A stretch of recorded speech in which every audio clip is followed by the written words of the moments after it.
So what does the most accurate college football preview of the last decade have to say about the 2021 Wolverines? Find out next on this week's episode of Michigan Podcast. But there's going to be one team that's going to play solely as a team. No man is more important than the team. No coach is more important than the team. The team, the team, the team. Looks deep for Anthony Clark. Waits for it. Hit. Caught. This is no time for that. In the pocket and a sack. Tim Jamison. Brady gets terrific. Throws it and a touchdown. Knight again. Schultz just before Brazil got him. And a leaping interception by Woodson. Harbaugh back to throw over the middle. Caught by Collier at the 5 on his feet. Touchdown, Michigan. On its way. It's good. He's 5'7", 179 pounds, a junior at Michigan.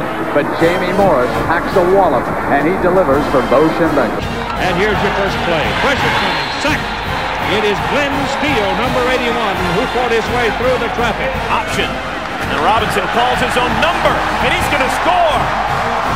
Oh, an easy touchdown for Robinson and Michigan.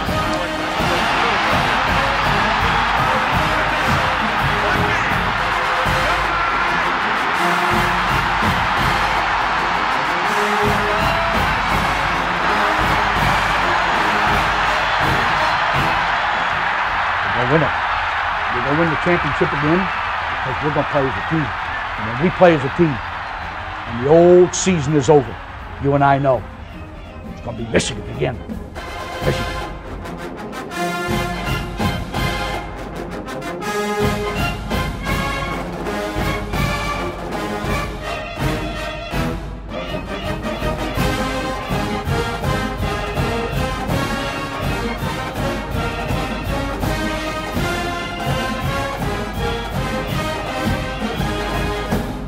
Go Blue, I'm Steve Deace, and welcome to our new episode of Michigan Podcast as the season draws nigh.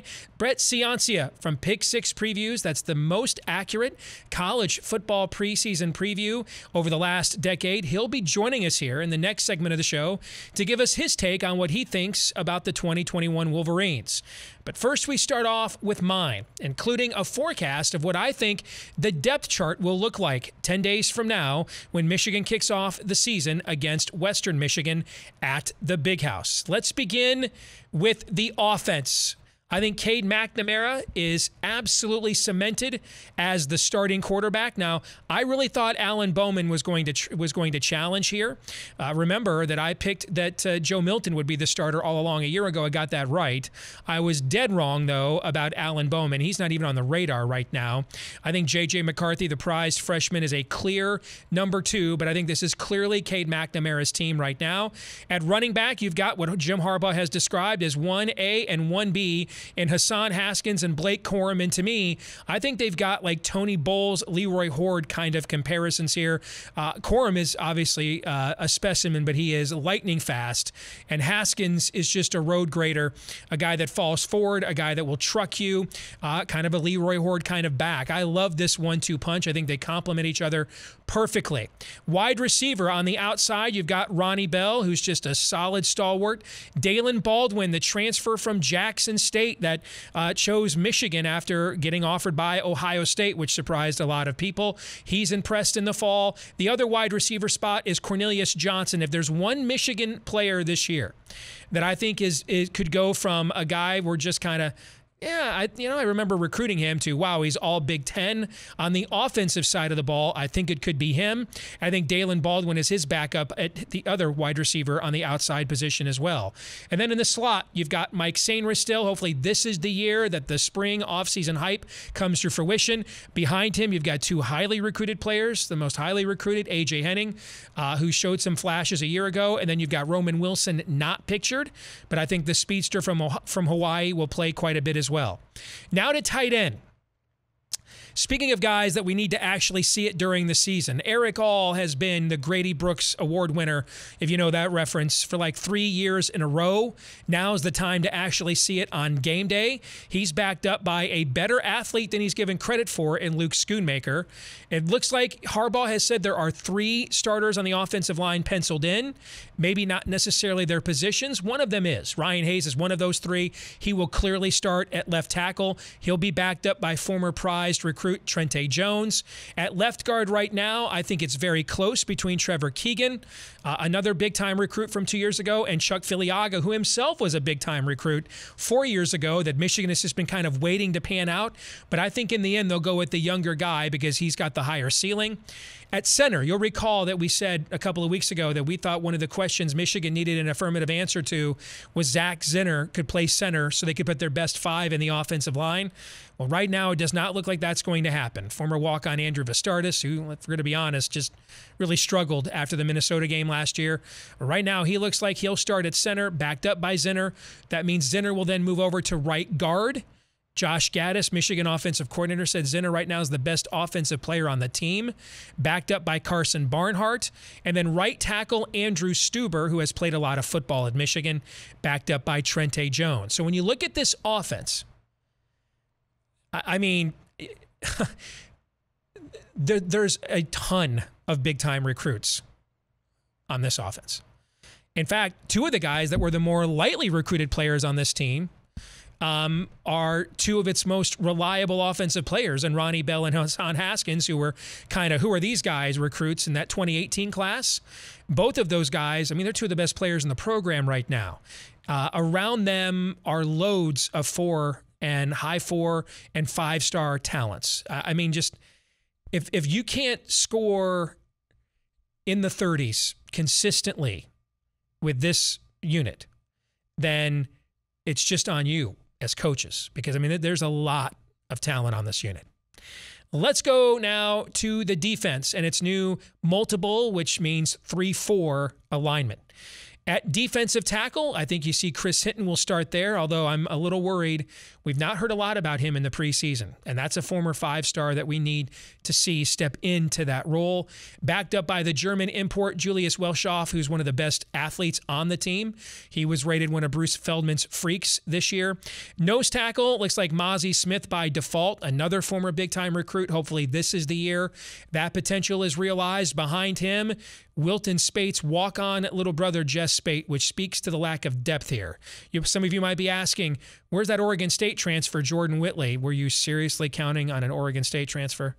I told you at the time, don't seriously count on an Oregon State transfer. And as camp has gone on, it's pretty clear, don't seriously count on an Oregon State transfer. Defensive tackle, Donovan Jeter. I mean, it's a tradition like any other at Michigan. What is it, 3 years in a row? Donovan Jeter, ready to take a big step, former big-time recruit out of Pennsylvania. Even Jeter himself, I loved this. The media asked him the other day, hey, we're hearing a lot of good things about how you're playing in camp. And even Jeter's like, you know what, man, I just got to show up and play on Saturdays. I'm tired of hype. So even the players, even the Michigan players are like, dude, I don't know, man. We'll just play. All right. You know what? Good. That's a good perspective to have. What's not a good perspective to have, though, notice who his backup is. It's also Julius Welshoff. Guys, we're running a 3-4, man, and I don't know who the 4th defensive lineman is, okay? So, yikes. Now, linebacker, there's a lot of depth and talent here, particularly because we're taking some of our old defensive ends and turning them into OLBs now, like Aiden Hutchinson, who seems poised for a big-time year, backed by Mike Morris, who's a guy that Michigan once flipped from Florida State that they're pretty high on. Inside linebackers, Josh Ross, backed by another former big-time recruit in Khalil Mullings. Ross only has one way to go after last year, which is up, because he was brutal last year. Nakai Hill-Green is a promising redshirt freshman that for now looks to have unseated Michael Barrett as the weak inside linebacker starter. At the other outside linebacker, I could see this going either way between Taylor Upshaw and David Ojabo, who has been an athlete I've been excited about since we signed him. I mean, you're talking about a guy with off-the-charts measurables, just as a Scottish import, hasn't played a lot of football, so he just needs to be groomed. In the secondary, I think Vincent Gray will be the primary backup to both Jamon Green and DJ Turner at corner.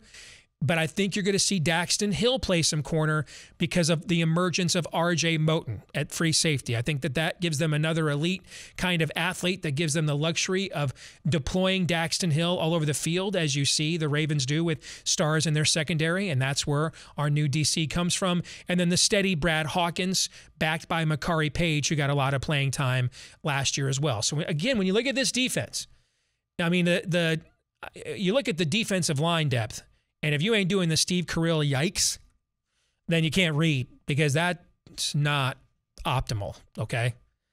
But everywhere else, man, there's a lot of highly recruited guys. I hate to sound like a broken record, but going through this too deep, it just reminded me again, man, they have recruited really well. I was watching the 2019 Michigan-Notre Dame game over the weekend.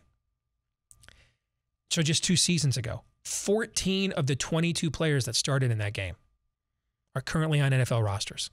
14. And that's not counting guys that are still playing here, like Aiden Hutchinson, who started in that game. Guys who played a lot in that game, like Daxton Hill, who are still playing here.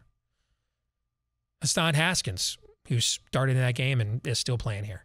14 out of those 22. That team went 9-4. How do you lose 4 games with a team with 14 pros? And even more now, because you'll see guys like Hassan Haskins and Aiden Hutchinson and Daxton Hill in the NFL next year. The issue isn't talent. And there's something else going on. Let's talk to Brett Ciancia of Pick 6 Previews about that when we return. Want to say thank you to the hundreds of you that support us each month on our Patreon page at patreon.com/Michigan Podcast. That's patreon.com/Michigan Podcast. If you are not currently supporting us, now is the time. With football season just around the corner, we put a lot of exclusive handicapping information up there. For example, my 2021 college football future bets, the bets I myself have made with my own money. You'll see those posted there for our subscribers.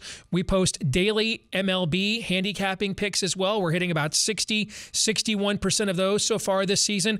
We will have some NFL futures bets that I have also placed that I'll be recommending.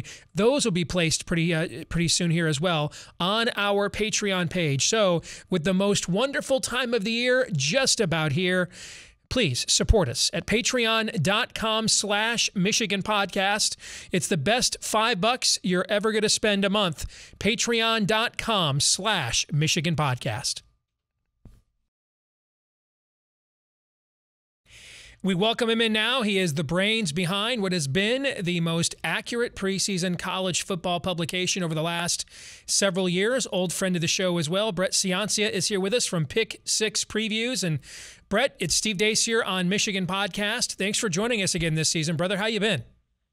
Yeah, doing well, Steve. It's the best time of year. Here we are. It's week 0 coming up. Everyone's undefeated. Everyone's optimistic. But, yeah, thanks for having me on. I appreciate it. It's one of my favorite stops in my preseason radio tour, and definitely my go-to source for anything Michigan. So I love catching up in the off season on your predictions, but then also your analysis. So keep up the great work, and I'm glad to be back on. Thanks, man. Really appreciate it. What's the secret to your success? I mean, what do you think has gone into your accuracy metric over the last few years? You know, you look at somebody like Phil Steele, you see what his success has been because he's approached it more from a sports handicapping angle. And so he was really the first person to do a lot of what we now call advanced analytics that are kind of, par for the course these days. But I mean, so what's been your secret sauce, Brett?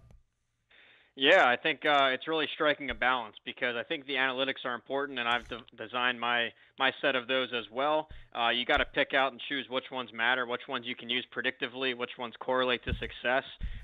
So the number side of it, but then also the watching game tapes, watching film, watching spring games, calling coaches, calling coordinators, kind of the non-numerical stuff too. So I try and strike a balance. I think that's hopefully pops off the page in my book where you have the graphics and the numbers on the left side, then you have all the written, the storylines, and a very readable structure on the right side. So definitely balance for me.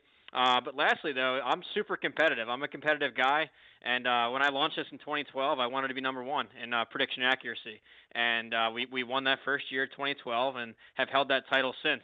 It's been 9 years, number 1 in Power 5 predictions. So, when the ball kicks off at noon, I have all my teams that I have that season. I'm cheering for them, and then the next year it's new teams. So very competitive, and it's been a great run so far. How has the addition of the transfer portal? You look at a team like Michigan State. I think they have something like 42 players on the roster that they didn't have last year, between incoming recruits and then transfers in and transfers out. You look at, this is something I've seen Bill Connolly at ESPN, who tracks returning production. He's pointing out, with the super seniors, this is the most returning production he's ever seen in college football. So he doesn't know if that stat means as much as it's meant in the past, if everybody's returning so much all over the country. So how have those sorts of variables factored in to how you put your publication together this year compared to maybe the last several? Yeah, it's a great point, and it's my 10th year doing the book. It's by far the 10th hardest. It's the most difficult ever. First, looking back at 2020, where normally teams play the same amount of games and there's less off-the-field context, but this time around it was an inconsistent amount of games. You had Arizona State play 4, and you had Alabama play 13, that kind of stuff. So inconsistent amounts of games. Then within those games, you had different quarantine situations where, for example, Virginia Tech, they were out 30 guys for a couple weeks. That kind of stuff. You have teams missing 3 weeks in a row because of cancellations.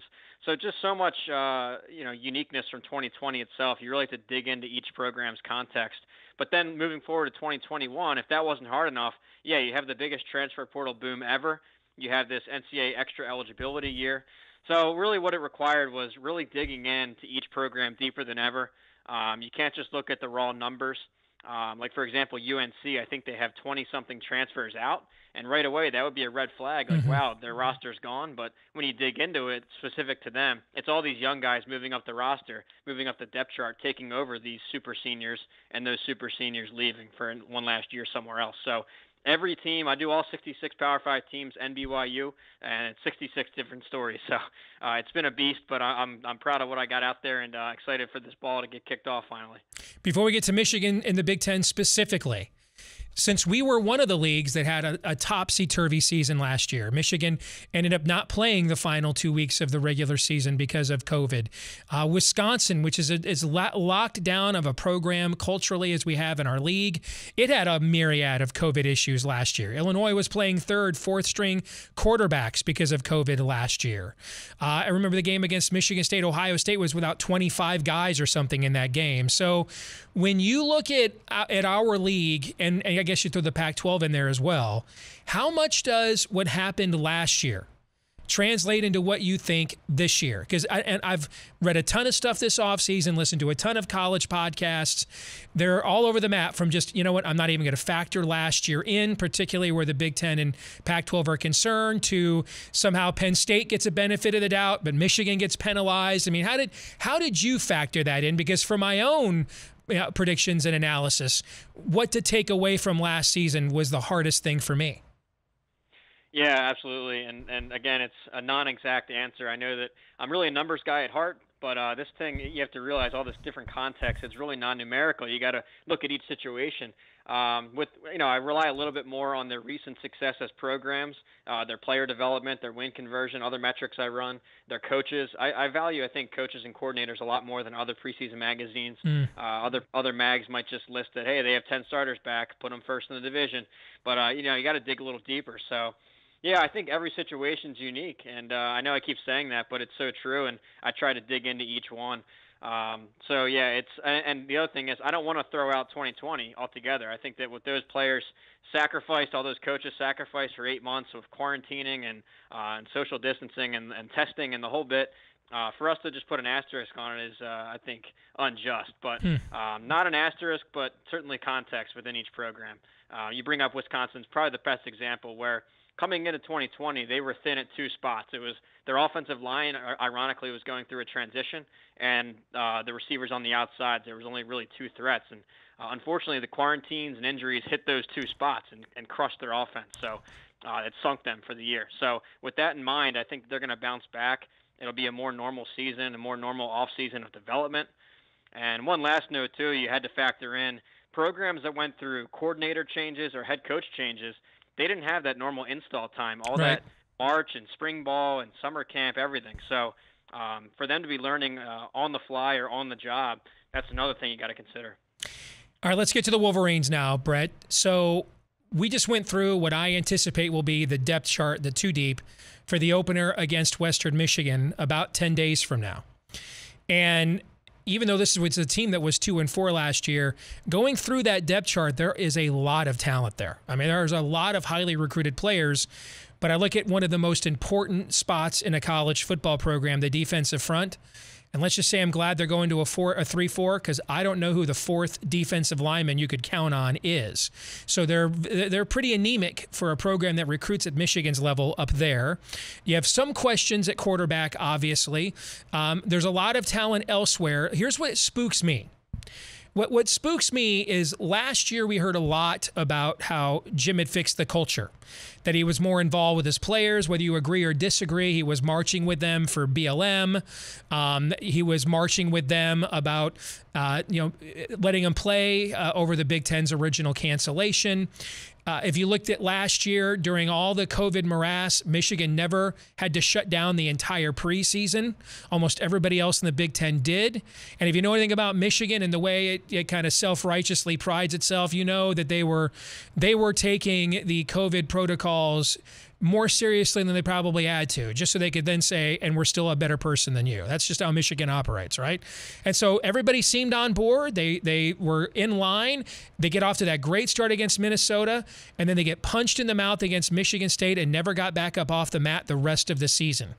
That's what has me spooked more than anything else. Now, you've got Harbaugh trying to do what Brian Kelly did in 2016, and lots of coaches before they get fired try this. I just go back to Brian Kelly in 2016 because it's about the only time I can think of that this has worked.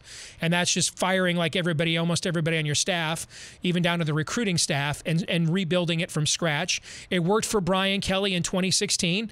After going 4-8, the next 4 years in a row, he's won double-digit games 4 straight years. No other Notre Dame coach has ever done that.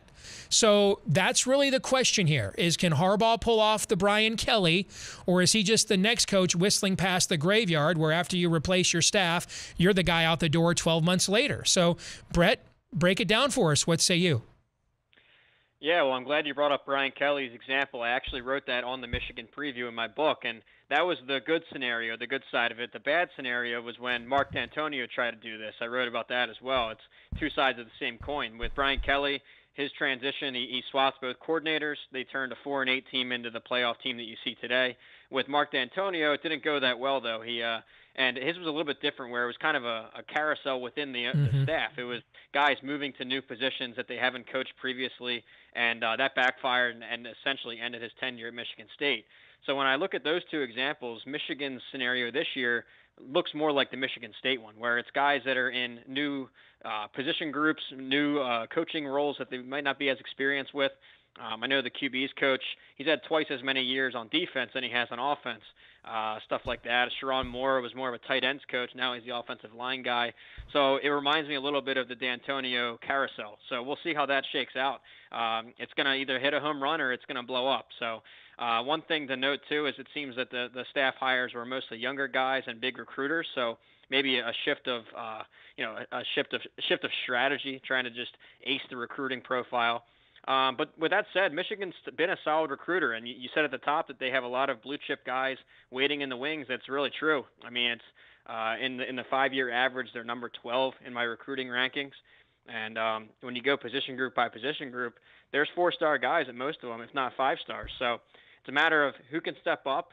Can they get these new schemes installed quickly, especially the new defense?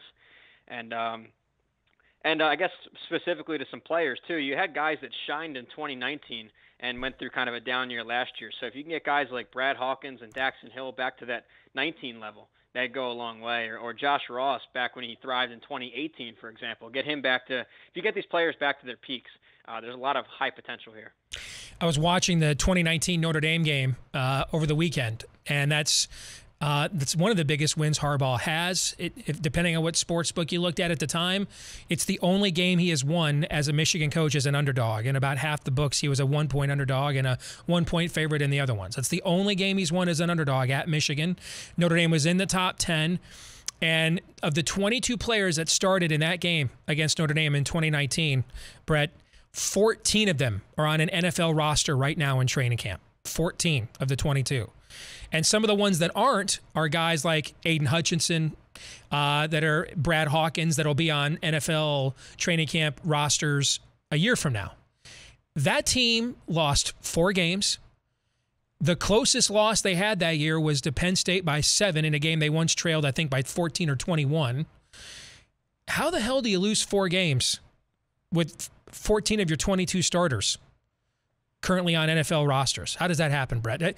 Do you know of another team, as you break down the Power 5 for your publication, can you think of another team that has had that many pros? I mean, we had 10 guys drafted last year off a team that went 2-4. Now, granted, 2 of them didn't play at all. They opted out: Nico Collins, Ambry Thomas. 2 others were hurt much of the year in our tackle, and then Kwity Paye. That still leaves you with 6 pros off a team that went 2-4. All right. Do you know of another team that puts this many guys in the NFL and loses 4 games in the entire country? Yeah, they're certainly in rare air there. When I'm looking at my book here, the 2 metrics I run are player development and win conversion. Player development looks at your recruiting rank versus your NFL draft output. So in that case, Michigan's top 10. They do really well taking their talent in and churning them to the NFL. But in that win conversion, which is recruiting rank versus wins on the field, 38th out of the 66 Power 5 teams, so below average. So you can see that's a pretty big discrepancy. Usually they go in line, like Utah and Iowa, they're great developers and converting to wins.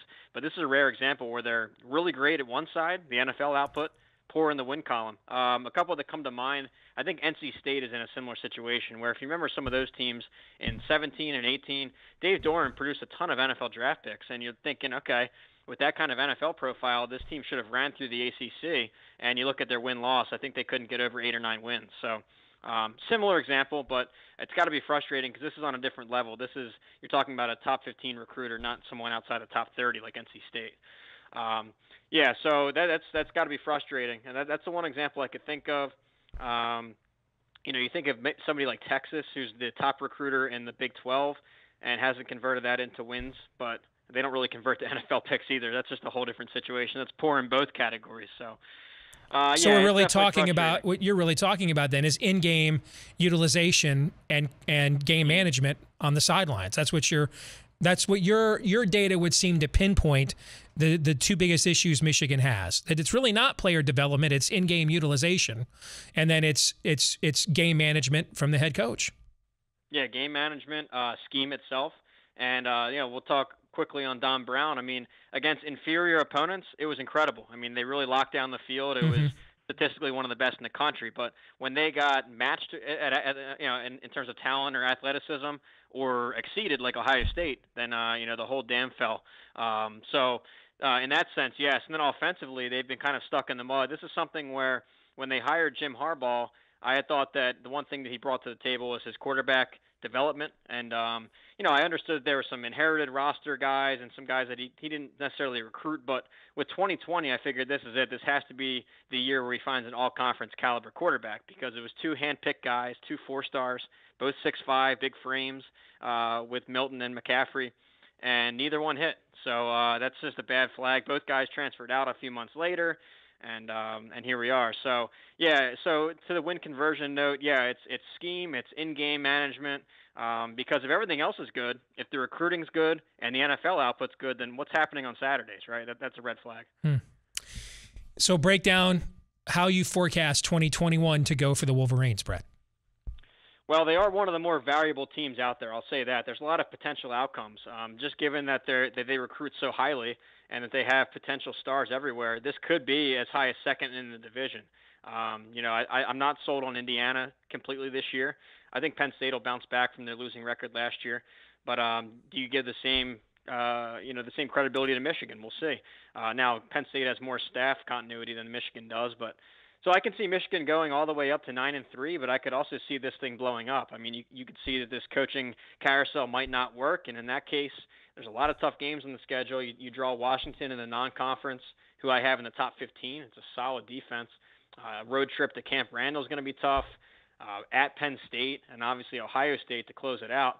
And that's overlooking some games like Nebraska and Michigan State, both on the road. They'll be similarly talented teams. Maybe not Michigan State. They're going through a transition. But, hey, Michigan lost to them last year. It's a rival. So when you go up and down the schedule, it looks pretty brutal. I have them fourth in the Big Ten East. That's behind Penn State and Indiana. Again, I'm not so sold on Indiana, so maybe you can climb that high. But I do think that Ohio State and Penn State are still the class of the division. What do you think Michigan's final record is then? Around, that would probably be probably about a 7-5 kind of a team is what you're talking about? Yeah, I can see 7 wins for sure. Part of this prediction too is I'm not sold on Northwestern at all. In fact, I had them lower than every other preseason magazine out there. And that's no disrespect to Coach Fitzgerald. I think what he's built is incredible, but at the same time, they go through cycles. And last year was a very veteran group, just as 2019 was super young. And I think they're back on the lower end of that cycle. So I think you beat Northwestern. I think you go 2-1 in the non-conference. I do really like Washington. I think they win that one, Washington. Beat Rutgers, lose to Wisconsin. And then I see a couple swing games like Nebraska, Michigan State, Indiana. I think you lose to Penn State on the road, and I think it's a whiteout too again. Ohio State probably a loss, and we'll see about Maryland. So yeah, I can see 7 wins out of there. That's my prediction. Okay. That would lead to a coaching change at Michigan without a doubt. Let's look at the Big Ten. I don't know, Steve. Without last year, without a doubt. Yeah. Promise you. I thought 49-11 would have been the thing that broke the camel's back, but I don't know. We'll see.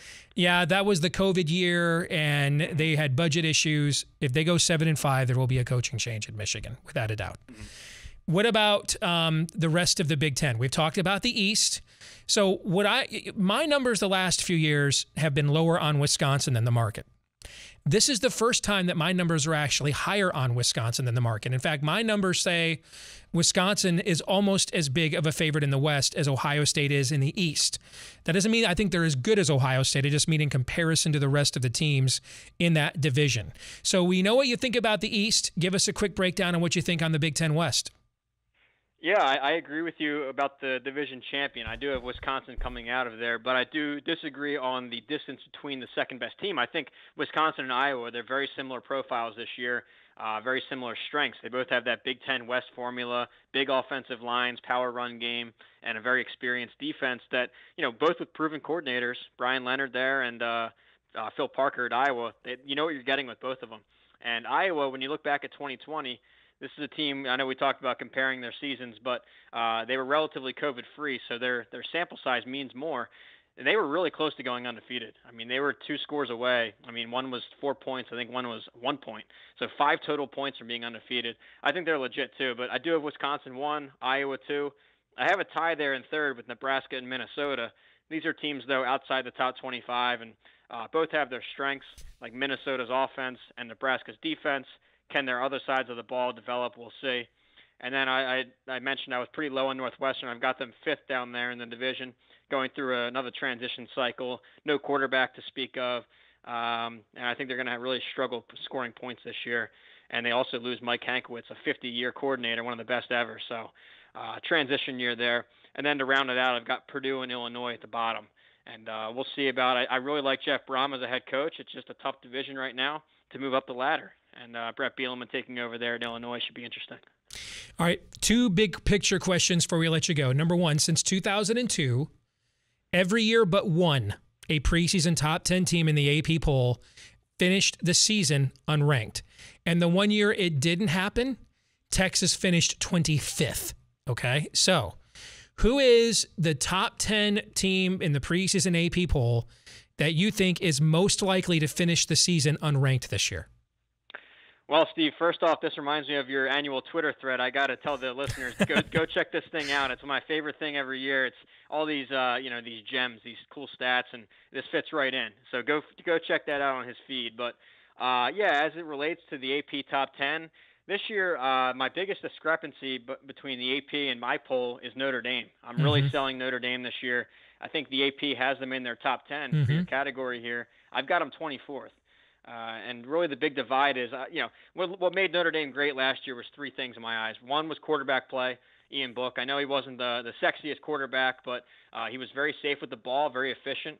He tucked the ball down and ran when needed to and did just enough. So you lose him. Their offensive line was incredible too. 4 starters gone, most drafted, a couple All-Americans drafted. So you got to reload on offensive line. And then lastly, their front seven and defense really stood out. And with their defensive coordinator gone and another All-American gone, I think it's a transition year all around for Notre Dame. Tougher schedule this year. I think they trip up a couple times and fall out of that top 10. I agree with you wholeheartedly. That would be the team that I would pick there as well. One last thing, Brett. Who are you higher on than the market? Meaning a team that could win their conference, be a top 10, top 15 team. The last 9 times, for example, that Michigan has been unranked in the preseason AP poll, 5 of those times they finished the season ranked 12th or higher. The other 4 times were 3 years under Rich Rod and the year they got Brady Hoke fired. So that certainly plays to your feast or famine call for Michigan, and I agree with that. I think all these things kind of gel, and that talent all kind of matures at the same time, or this blows up in our face. I don't think this will be some kind of middling season. So what team are you, though, ahead of the market on? For me, I like Utah a lot. In fact, I bought them at 15-1 to win the Pac-12 a couple of months ago. I think the addition of Charlie Brewer is a perfect quarterback. This team reminds me a lot of the Baylor team 2 years ago, and I think he's perfect in that role. So for me, Utah is the team that on a national level I like much more than the market does as a whole. What about you? Yeah, they're certainly on my list for this category. I have them winning the Pac-12 South. I think the consensus among the magazines is USC out there. So I agree with you there. 2 more I'll give is TCU, a team that's unranked in the AP poll. I've got them 9th nationally, all the way in the top 10. This is their best team they've had since 2014 when they barely missed the playoff. It's a huge stable at receiver, deep defensive line and secondary, and that when Patterson has that down there, it's great defense. So. And any other year, I'd say they can contend for the title, the Big 12 title, but it's Oklahoma's best team in 2 decades and Iowa State's best team in a century. So TCU, Washington I hit on earlier. I'm pretty high on them. I've got them 12th nationally. I think that's about 10 spots higher than the AP. Love their defense under Jimmy Lake. A lot of All-American candidates, but the offense kind of holds them back. And one last note here. I know it's only 5 spots higher than the AP poll, but talking playoff prediction, this one really caught a lot of attention. It's my roulette chip of the year, if you will. It's UNC making the playoff, overtaking Clemson in the ACC. I know it sounds crazy, but when you look at their schedule, it's very winnable. If you're in the Vegas side of things, they're going to be favored in all 12 games, or at least 11 of them in the regular season. They avoid Clemson. They draw Notre Dame as their tough non-conference game, and I already said I'm pretty low on them this year. But with UNC, it's behind an incredible offense. I had the chance to interview their offensive coordinator, Phil Longo, now 2 seasons in a row. Just an offensive genius, the way he pairs his air raid pass concepts on the outsides with a downhill run game in the middle. It's Sam Howell. Everyone knows him now, the Heisman candidate. 5 offensive linemen back. They're NFL-sized. And then a defense that's really surging quickly. It's a lot of 5-star guys. They're younger. Mac Brown doing a heck of a job recruiting. And it'll be a younger team, but if they can surge toward December, still with just 1 loss, it could be a win and in against Clemson. So that's the crazy pick of the year. I'm excited to see them in action. Brett, great stuff. Great job on the preview again. Let our audience know, how can they pick up a copy if they want to? Yeah, thanks. So it's pick6previews.com and at pick6previews on Twitter. And on the website there, you'll see a couple sample teams, sample pages, so you can see the level of detail I go into. A couple testimonials there, like one from Chris Felica, the Bear, nice. From College Game Day. So for the listeners out there, I know we're close to kickoff, so want to give a nice discount code. Just type in Michigan at checkout, and you get a nice discount code there for checking it out. All right, so pick6previews.com. Use the promo code Michigan to get a nice discount. Again, promo code Michigan at pick6previews.com. It's the most accurate college football publication, preseason publication, going back for the last decade. Brett Ciancia, great job as always, brother. Good to have you back again. Enjoy the season, all right? Yeah, thanks, and good luck, guys, this year. Thank you. Want to say thank you to the hundreds of you that support us each month on our Patreon page at patreon.com/Michigan Podcast. That's patreon.com/Michigan Podcast. If you are not currently supporting us, now is the time. With football season just around the corner, we put a lot of exclusive handicapping information up there. For example, my 2021 college football future bets, the bets I myself have made with my own money. You'll see those posted there for our subscribers. We post daily MLB handicapping picks as well. We're hitting about 61% of those so far this season. We will have some NFL futures bets that I have also placed that I'll be recommending. Those will be placed pretty soon here as well on our Patreon page. So with the most wonderful time of the year just about here, please support us at patreon.com/Michigan Podcast. It's the best $5 you're ever going to spend a month. Patreon.com/Michigan Podcast. This week's Twitter poll results, we decided let's do a Kool-Aid check. For the final time before the college football season begins, Michigan's current win total is 7.5. Are you taking the over or under? There has been, as the season draws nigh, a slight uptick in Kool-Aid drinking. Blue Kool-Aid has been disseminated and distributed to some of you because these numbers are like reversed from where they were about a month ago. Now 54% of you are taking the over and 46% of you are taking the under. And that leads us to our feedback of the week from Frankie Says Relax. Nice 80s pop music reference there. He breaks down Michigan's schedule thusly. He says sure wins: Western Michigan, Northern Illinois, Rutgers, and Northwestern. I don't know that Northwestern's a sure win, but okay, I'll go with it. Sure losses: Wisconsin, Penn State, and Ohio State. I don't think Penn State is a sure loss, but I agree with the other two. Lean wins: Nebraska and MSU. Okay. Lean L's: Washington and Indiana. Coin flip: Maryland. I'm actually fine with Maryland being a coin flip. If you look at where it's at on the schedule, that is the trap game of all trap games. I'd put Washington and Indiana, though, both in the coin flip category. But he says, hey, that only gets us to 6-5 with Maryland. I don't see 8 wins here. I think 6-6 is more likely than 8-4. I think 6-6 is more likely than 9-3. I don't know if it's more likely than 8-4. I would say those odds are about the same, which is why I split the baby in half and went with 7-5. But you know what? I want to be proven wrong. Maybe you missed this earlier. I said to Brett Ciancia from Pick 6 Previews, this is the 10th time in the last about 50 some odd years that Michigan has been unranked in the preseason AP poll. So out of curiosity, I just went back and looked at what happened the previous 9 times. 5 of those times, Michigan went from unranked to finishing 12th or higher in the AP poll, and one of them includes Harbaugh's first year in 2015. But the other 4 times were the 3 years under Rich Rod, and then he was fired, and then the final season of Brady Hoke in 2014. So that history would seem to indicate that this thing either is lightning in a bottle or is a faceplant kill shot, particularly with all the new coaches and everything else. There's so much new that you kind of feel like it either just gels and galvanizes or it implodes and blows up. So either way, I'm excited for the season because we're going to get answers.